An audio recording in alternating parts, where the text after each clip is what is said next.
Bonjour à tous. Aujourd'hui, nous allons vous expliquer comment les routes sont construites en Chine. L'infrastructure routière joue un rôle important dans le développement et la croissance économique de tout pays. Un faible niveau technique des routes entraîne une augmentation de la part des coûts de transport dans le coût de production total. La Chine a réussi à surmonter ce problème en très peu de temps. Regardez jusqu'à la fin et laissez vos impressions, conclusions et commentaires sous la vidéo. Bon visionnement! 750 mètres par heure, c'est à cette vitesse que les nouvelles routes sont construites en Chine de nos jours. Il y a un demi-siècle, le réseau goudronné de la Chine était l'un des moins développés du monde. Le gouvernement chinois estimait alors qu'il y avait des tâches plus importantes. La situation n'a commencé à changer que dans les années 80, alors que l'on s'est rendu compte que, sans l'infrastructure routière moderne, le développement économique n'était plus possible. Un slogan est même apparu à ce moment. Si nous voulons devenir riches, nous devons d'abord construire des routes. C'est à cette époque que le gouvernement a adopté le premier plan pour la mise en place d'un réseau de public de voies rapides et que des normes de qualité en ce domaine ont été aussi élaborées. Des sources de financement pour la construction ont été déterminées. Fonds du budget de l'État, budgets locaux, frais d'entretien des routes, taxes supplémentaires lors de l'achat d'une voiture et sur le carburant. Depuis 1985, tout cela a été formalisé par des lois spécialement dédiées à ces questions. À la même époque, le gouvernement a autorisé l'introduction de péages autoroutiers pour rembourser les coûts de construction. La première route à grande vitesse, 18,5 km entre Shanghai et Yading, 18,5 km, a été ouverte en 1988, après quoi le rythme de construction de ces routes n'a fait que croître. En une décennie seulement, la Chine a réussi à faire autant dans le domaine de la construction routière que l'Europe ou les États-Unis en un demi-siècle.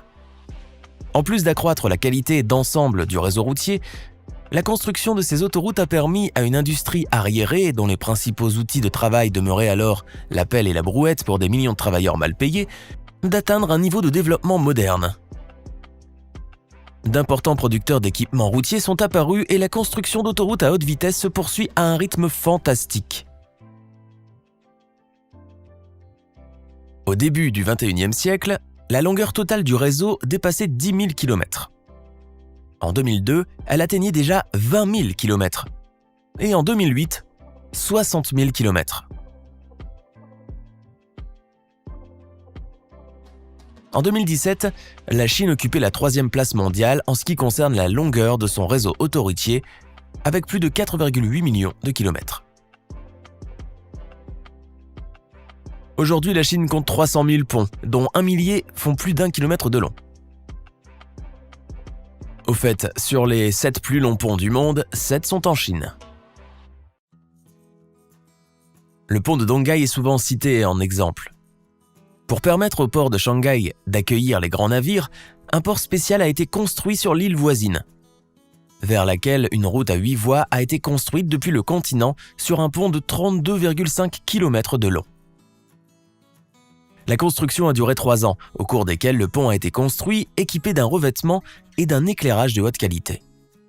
En termes d'étendue du réseau de routes modernes, le pays occupe le 2e rang mondial et toutes les autoroutes ont été construites en 20 ans.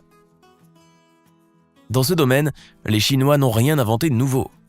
Les institutions gouvernementales et régionales planifient la manière dont le réseau de transport devrait se développer en tenant compte du développement de l'économie de la direction du trafic de marchandises et de passagers et de l'augmentation du nombre de voitures. Il y a beaucoup d'argent dans le pays, dont de l'argent disponible pour la construction d'infrastructures modernes. En 2005-2010, les investissements dans le réseau national de voies express de la Chine s'élevaient à environ 18 milliards de dollars par an. Et maintenant, alors que les principales artères sont déjà opérationnelles, ces dépenses sont de l'ordre de 12 milliards de dollars par an. Ce sont les autorités fédérales ou locales qui ont le contrôle total de la construction. Mais celle-ci est généralement réalisée avec l'argent des entrepreneurs. Et l'État ou le gouvernement de la région ne rembourse les entrepreneurs qu'une fois que tous les travaux ont été effectués, et dans les limites du montant spécifié dans le contrat. La vitesse de construction des routes est une conséquence directe de ce système, car les constructeurs veulent récupérer leur argent le plus rapidement possible. Tout cela sans porter préjudice à la qualité. La durée de vie convenue de la route est généralement d'au moins 25 ans. L'accès à la plupart des routes en Chine est gratuit. Mais il existe également deux types de routes à péage. Les routes publiques, construites aux frais de l'État, et les routes commerciales, construites aux frais des entreprises. Pour un simple automobiliste, il n'y a pas de différence entre les deux, mais selon les lois, les routes publiques doivent devenir gratuites après 15 ans d'exploitation, alors que pour les routes commerciales, ce délai est de 25 ans. Les embouteillages de plusieurs kilomètres de long constituent un véritable cauchemar pour toutes les grandes villes. Alors que dire de la Chine, dont la population dépasse 1,4 milliard d'habitants? Le gouvernement chinois a donc dû prendre des mesures impopulaires pour soulager la pression sur le réseau routier des grandes villes. L'entrée à Beijing des propriétaires de voitures qui ne résident pas dans la ville nécessite une autorisation spéciale. Et les habitants eux-mêmes ne peuvent entrer dans le centre de Beijing qu'un maximum de 4 jours par semaine. Les jours en question sont définis par le dernier chiffre de la plaque d'immatriculation. Les personnes ayant un numéro pair peuvent utiliser leur voiture les jours pairs, et celles dont le numéro est impair peuvent l'utiliser les jours impairs. Les fourgons et les camions ne peuvent circuler sur les routes des grandes villes que la nuit, entre 23h et 6h. Depuis 2000, la longueur des autoroutes chinoises a été multipliée par 10. Et en 2010, la Chine a dépassé les États-Unis dans ce domaine. Aujourd'hui, la longueur des autoroutes en Chine est de 50% supérieure à la longueur des autoroutes de tous les pays européens réunis. En 2020, la longueur des autoroutes chinoises devrait dépasser la longueur totale des autoroutes de tous les pays européens, plus celle des États-Unis, du Japon et de la Corée du Sud. Le taux de construction actuel des autoroutes est d'environ 10 000 km, ce qui est de plusieurs fois supérieur à ce que font les États-Unis. Le développement économique est impossible sans de bonnes routes. La Chine ne fait rien de spécial, même si sa croissance économique est souvent qualifiée de miraculeuse.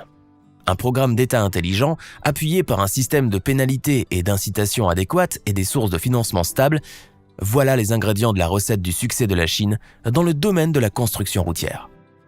C'est tout pour aujourd'hui. Si vous avez appris quelque chose de nouveau et que la vidéo vous a plu, mettez un j'aime et abonnez-vous à notre chaîne.